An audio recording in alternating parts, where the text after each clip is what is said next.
మాచెర్లలోని పీడబ్ల్యూసీ కాలనీలోని ప్రభుత్వ ఆస్తులను కొంతమంది ఇరిగేషన్ శాఖకు చెందిన ఉద్యోగులు పట్టపగలే అపహరించుకొని పోతున్నారు. కంచెచేను మేసినట్లుగా ఇక్కడ ఉన్నటువంటి అధికారులు ప్రభుత్వ ఆస్తులను కాపాడవలసింది పోయి వారే సిండికేట్ గా ఏర్పడి విలువైన కలపను, సిమెంట్ రేకులు, ఐరన్ రాడ్లు దొంగలిస్తున్నారు.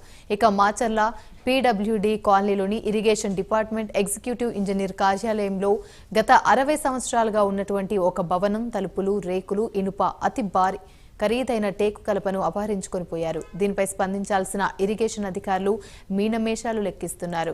జూనియర్ ఇంజనీర్ హిమబిందును ఫోన్లో సంప్రదించగా వివరాలు చెప్పేందుకు నిరాకరించారు. ఇప్పటికైనా ఈ దోపిడీని అరికట్టాలని, బాధ్యులైన వారిపై చట్టపరమైన చర్యలు తీసుకోవాలని కాలనీ వాసులు డిమాండ్ చేస్తున్నారు. తక్షణమే అధికారులు స్పందించి ఇవి అన్యాక్రాంతం కాకుండా ఆపవలసిందిగా కోరుతున్నాను. సంబంధించే ఈ పాత ఈగార్ ఆఫీసు సంబంధించిన ఆవరణలో ఉన్నటువంటి రేకుల షెడ్డు గత 60 సంవత్సరాల నుంచి ఉన్నాయి. వీటిలోని ఉన్న కలపని, రేకుల్ని కొంతమంది అధికారులు ఇంటి అవసరాల నిమిత్తము వాడుకుంటున్నారు. ఏందని అడిగితే మేడం గారిని అడిగామంటున్నారు.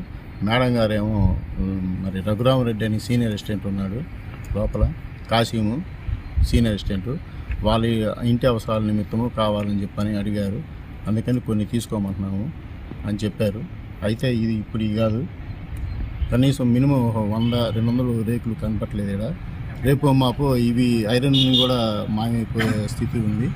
కనుక మీరు తక్షణమే అధికారులు స్పందించి ఇవి అన్యాక్రాంతం కాకుండా ఆపవలసిందిగా కోరుతున్నాను. సంబంధించే ఈ పాత ఈగార్ ఆఫీసు సంబంధించి